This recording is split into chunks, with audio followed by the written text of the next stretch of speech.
We're in an era of gaming where the AAA space is heavily reliant on brand recognition, and the huddled masses clamour for sequels and remakes to their most beloved franchises. And while I absolutely have one foot in that camp, I am so much more interested in the world of spiritual successors. Those games where some intrepid developer puts their own spin on a classic franchise, forgotten title, or just a series the publisher has seemingly zero interest in doing anything with, but still hoards like a bloated dragon. And because a spiritual successor isn't beholden to the original outside of the basic mechanical framework, they are much more free to iterate on what worked and cut the fat of what may have hindered the formula in the past. But then, it's always the super popular games that get this treatment, isn't it? Contrarian hipster that I am, I'm much more interested in people taking a crack at something obscure, something a lot less in the public eye. Which is why every time I see Astral Chain, I'm struck with the thought that they really just modernised Chaos Legion. Chaos Legion was a game released for the PS2 and PC in 2003, which was developed and published by Capcom during their much more experimental era.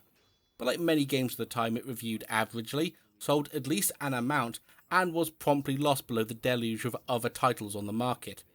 But there had to be something to it, right? Some spark? How else would Astral Chain have sold 1 million in 6 months? I am the resident gremlin, the purveyor of the weird, the retro, and the forgotten, and today we're looking at Chaos Legion. We start with a bit of a cold open. Sieg, our main protagonist, sits bleeding against a monument, at the mercy of his old friend and now antagonist, Victor Delacroix.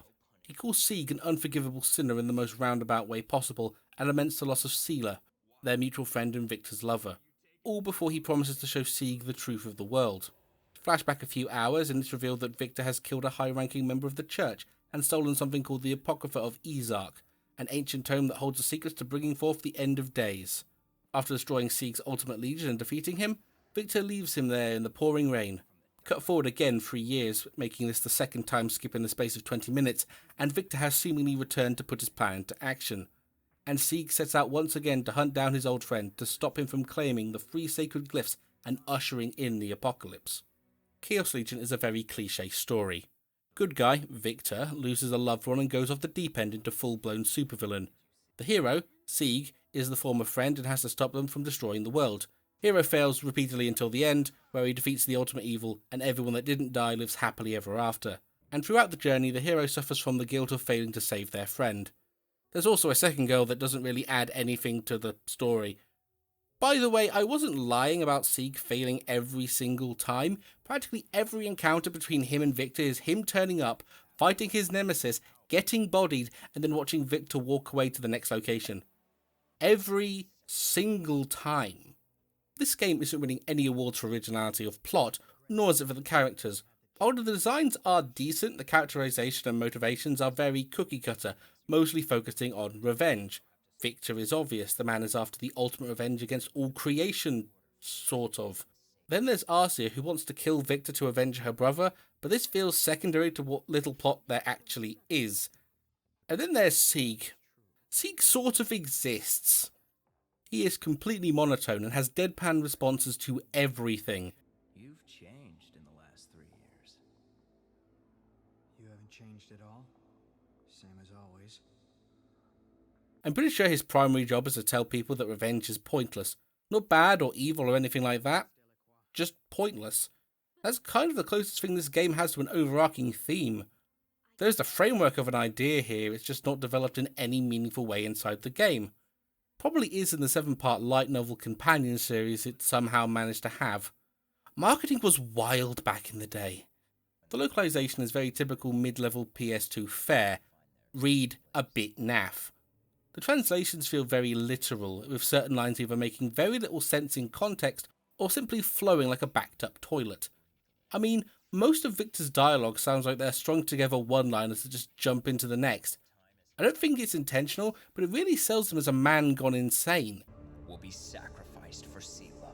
Until then, you'll serve your penance in the living hell that you've created by your own hand. And the voice acting isn't terrible by a long shot, the actors are competent, but the direction is off. Likely they weren't given context for the scene they were acting for. 'Tis the darkest glyph thou bearest, it sacrifices stray souls to some unearthly force. Sieg specifically sounds like he's just perpetually bored. I've torn down the story, but there are some aspects of it I really admire. Firstly, it doesn't exposition dump setting lore on you for no good reason. Sure, it throws terms and names and concepts at you without elaborating, but the vast majority of it is basic background information you can easily piece together from what few cutscenes we get. The only time the game ever really hits you with exposition is when Sieg explains the glyphs and what they're for, but that works because Arcia doesn't know what this is about, and it makes sense to explain it to her. I might be giving the game a bit too much credit here, but not resorting to info dumping the plot is always a plus for me. But the best aspect to me is how it handles Seela's death. Throughout the game's various cutscenes, it will show flashbacks to when Seela died, showing scenes of her falling backwards after being stabbed, Sieg with his sword soaked in blood, and Victor holding Seela in his arms. And they show these repeatedly throughout the game, but something you'll notice is that they never once show the actual event. When you look back over it, it always cuts neatly around the actual happening. While the rest of the story is pretty generic, this little flourish shows there was an attempt to make the story much more engaging. But sadly, it's mostly a bust. So let's see if the gameplay is any better. In a word, the gameplay is odd.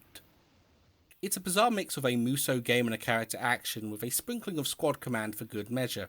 And you know, let's throw on some Metroid as you lose your super powerful summon thing right after the tutorial, because why not? But let's talk about stages first. Chaos Legion doesn't have a lot of bells and whistles in this regard. The stages are split into scenes, and to complete the scene you are tasked with either taking out every enemy in the area or specific target monsters. Target monsters are either one of several uncommon enemies that the game likes to throw at you, or more commonly, monster generators which, while alive, spawn large but finite numbers of enemies. And you'd think the idea would be to take out the generator first to stop it from spawning more guys, and you'd kind of be right. There's a set amount of enemies it can spawn at once, and destroying the spawner causes all active enemies tied to it in the scene to die as well, giving you back health and experience. However, the health of the spawner is tied to if it has monsters left to spawn, so while you can, it is recommended to take out all the enemies around it first. Partly because it gives more experience, partly because hard focusing the generators is a quick way to die. This is because at the very start of the game, Sieg has basically nothing. Low stats across the board, a rudimentary 4-hit combo, 2 flavours of jump attack based on when you press the attack button, and dodge rolls with awkward iframes. And also, probably the weirdest lock-on mechanic I've ever witnessed in a game. Pressing circle fires the lock-on shot, a projectile that wraps the enemy in energy. This is probably the only lock-on I've ever seen that can be actively body blocked, but there is sort of a reason for that. The marked enemy becomes the focus for Sieg to strafe around when pressing R1, but also makes it the target of the legions. At the end of each of the first 6 stages of the game, you unlock a legion of otherworldly creatures you can use to aid you in battle.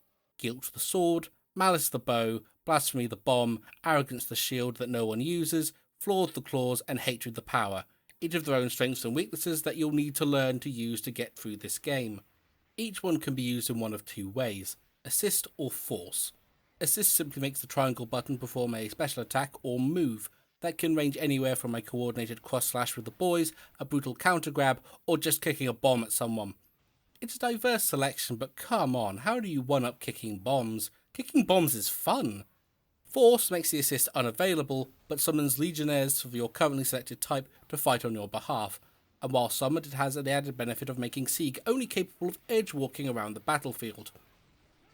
While summoned, Triangle makes the legions perform their special combo, either on the nearest target to the summon, or the monster affected with a lock-on effect, which can lead to some basic job at getting torn to pieces.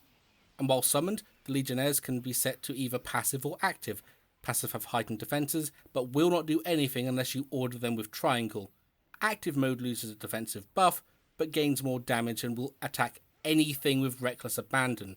The correct utilization of these forms and stances, or whatever you want to call them, is very important to get right for reasons I'm about to explain. Both the assist and force require spirit to use, which drops from defeated enemies as well as from hitting locked on targets. Each use of the Legion's assist uses 1 bar of spirit, however each Legion has a different bar capacity. For example, 500 spirit equates to 8 bars of guilt, but 16 for malice. And the pool is shared, meaning that if you use the spirit for one Legion, you can't then switch over to the next one. While they're summoned, spirit instead functions as the Legion's health. If it drops to 0, the Legion will not only be defeated but is also destroyed, making it completely unusable. Even their assist is locked out for you. The only way to get it back is to get 75% of your full spirit gauge, which you'd have to farm solo because spirit is shared, so summoning another Legion is just going to get it destroyed too. Or you can just use one of the spirit restoring items you've been hoarding. Gremlin, we've talked about this. As you damage and defeat enemies, you gain experience as denoted quite prominently at the side of the screen. A lot of experience. On top of everything else, Chaos Legion is also wearing the hat of light RPG elements, where you can use all this gained experience to level up your legions between stages in 5 different stats: Force, Assist, Attack and Defense. The last 2 are very self-explanatory, but the other 3 need a little more backstory. Force is relatively straightforward. Leveling this increases the number of legionnaires that can be summoned, which functions as a multiplier for the attack stat. What that number is, the game never tells you. All we know is it goes up a lot. Assist makes the assist better, typically by increasing damage, but also by improving the duration, the size of the AoE, or the number of hits, which is basically just the damage when you think about it. Enchant is the passive buffs that the equipped legion grants Sieg. As a baseline, each legion grants a small stat increase in special attack or ability, with levels increasing those stats and buffing the ability. And these abilities are honestly pretty diverse. The majority give a new attack, but each one has its own niche use case that fleshes out Sieg's weak starting repertoire, with the best ones being from the Flawed, which grant a double jump and a damaging dodge flip, and ironically enough Arrogance, which gives you the ability to attack an enemy directly after it damages you for high damage, with later levels letting you chain the move together. However, these abilities are only available when the corresponding legion is equipped, and you can only equip 2 legions at once, so you'll have to choose wisely. Doubly so for the fact that the enemies are either made of flesh or metal, and each legion is strong against one, but not the other. That said, it's not really clear from the colours what enemy is which, and is only discerned from the sounds and the hit sparks when you attack them. But as a rule of thumb, the monsters of one type or shape are going to be the same material, regardless of what skin they have on. But it's not just the legions that can be leveled up. There's also a system that enables Sieg to gain permanent stat increases, but this one's a good deal weirder. Rather than using experience, you collect gems throughout the stages that drop from targets, enemies, or just are located in out-of-the-way places in the map. These gems improve his health, attack, defense, or spirit, and come in 2 sizes, small and large. Small is the most common and gives a, well, small buff to the specific stat, and naturally, the larger ones are the complete opposite. However, they don't just give more than the small ones, they give 4 times more, making them much more lucrative to get, especially considering that even the small gems for attack, defense, and spirit are less common than those for health. This is a pretty interesting system all told, but it also is the cause of one of the game's hardest sells. Chaos Legion is an extremely grindy game. All that experience you accumulate in the stage, that only applies to the 2 legions you have equipped. So, to level new legions, you have to swap out for your stronger ones. Simple, right? The issue is that each stage is progressively harder than the preceding one, so swapping out leaves you at a disadvantage. Even as early as stage 4, swapping out Blasphemy, the legion the level is ostensibly designed for, makes the stage feel like a major slog, in no small part because of how the Bomb Legion works. Due to this, it feels like you're stuck using the starting combo of Guilt and Malice until stage 9, because otherwise the rest of the game is just going to be utterly miserable.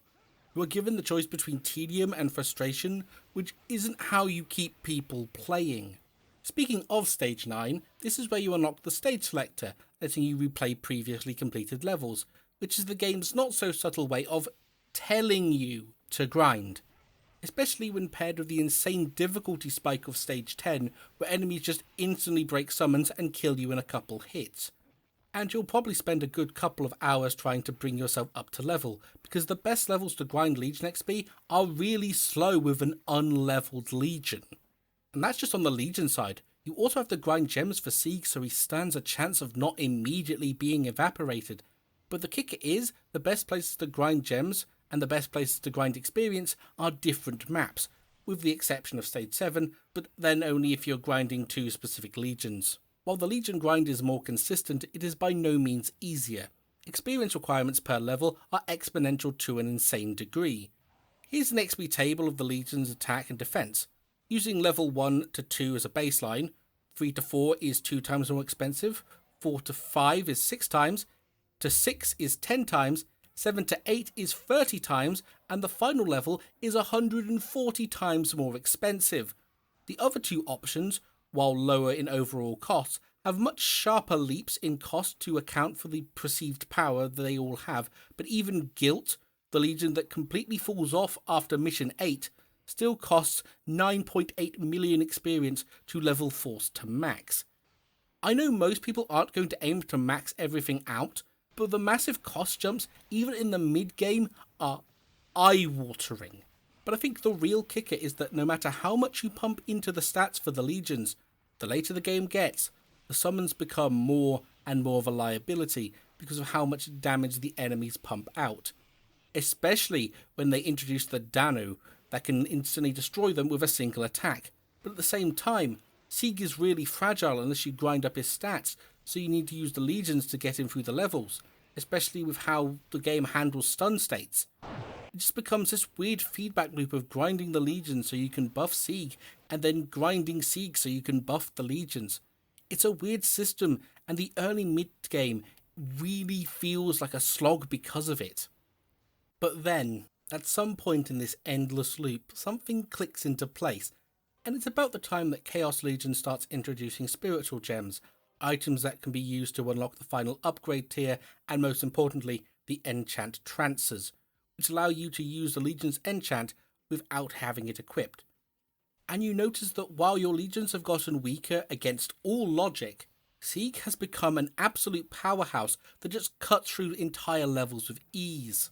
This is, no word of a lie, where the game really hits its stride and becomes a truly cathartic experience, where you've gone from stumbling around trying to fight the hordes in small groups to just wading through the level, a shiny golden god of war.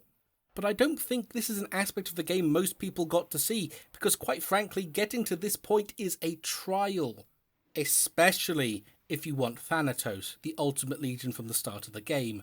Because while the rest of the legions fall away into being passive buffs, Thanatos is a victory lap of a beast, capable of soloing the entire game, but is only available after stage 12 and B-side.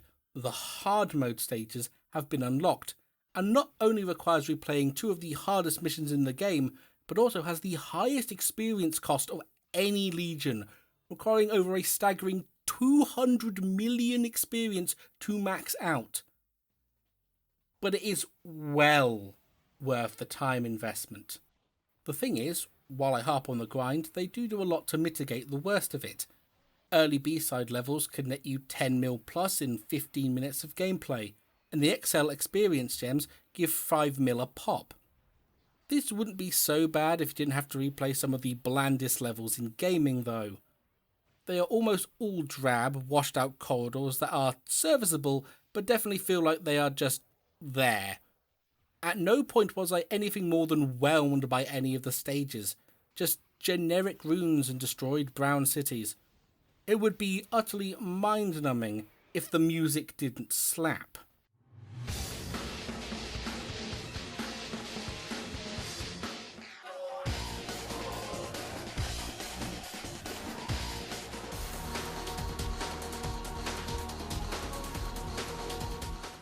One aspect this game absolutely kills it on is style.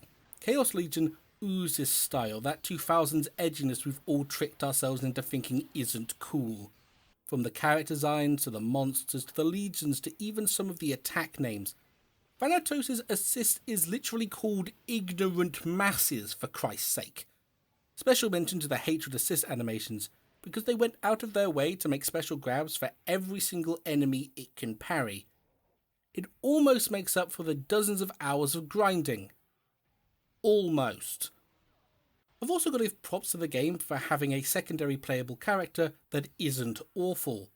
Due to plot tomfoolery, you play as Arcia for stage 9, and while melee combat is functionally the same, she swaps legions for guns. And it's not just walking forward and shooting.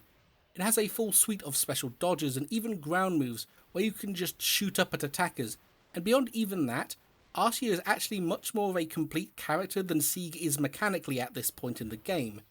She's also just fun to use, which is good because she's an unlockable extra for completing the game. More games need to have good side PCs.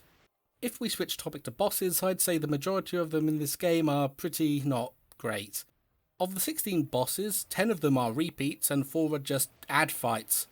And with the repeats, the most you'll get out of it in the form of changes is either adding a weird gimmick like making it a ranged battle or decreasing the arena size significantly, or in the case of Victor, no changes at all. The really fun one is stage 4 because the boss is just 6 of stage 3's boss enemy. And a couple of them are just miserable if you pick the wrong loadout. The laser insect thing at the end of stage 8 for example. Before you can damage the boss you have to take out its legs, which is actually obscenely easy with Malice. Without it, you have to hit each leg 10 times to knock it down, and you have to do it evenly, otherwise you won't be able to do enough damage before the other leg heals. And the final boss does such insane damage with some of the hardest to dodge attacks in the game that I'm under no illusions that this would have been soul destroying without an upgraded Thanatos. But otherwise, they all fall into the waiting category of boss design, where you have to wait for them to get into position, destroy all its ads before attacking the boss, or repeating it ad nauseum. It's just wailing on this thing until it's dead, but it does work as a very good gauge of how far you've come since your first go around. Now, I really enjoy Chaos Legion. While not a top 10 contender, it is far from being the worst thing I've ever played. That said, I find it extremely difficult to recommend. The gameplay is unlike anything I've played before. It is equal parts basic and complex, with components that take a long time to mesh together. The early game can generously be called tedious and makes you feel underpowered the entire time. The story, even with the aspects I personally enjoyed, is very basic and very bland. And the grind the game asks of you is frankly irritating, regardless of all the systems they add to take the edge off it. But when you hit the point where all of this comes together, where the systems click, the game becomes this really fun hack and slash title that does what few really rarely get right. Make you feel powerful for learning the game without making you basically untouchable. But that takes 10 to 12 hours to get to. And I'm a proponent of if games are only good after X amount of hours, it's probably not all that good. I enjoyed it. However, the only way I'd recommend it is if you're a fan of hack and slash and want to try something a bit more quirky, or you just really enjoyed Astral Chain and wanted to see where it came from. But what do you think? If you've played this game in the past, did you enjoy it like me, or did the grind break you? Let me know in the comments and leave a like and subscribe if you've enjoyed. I have been the Resident Gremlin, and I'll see you next time.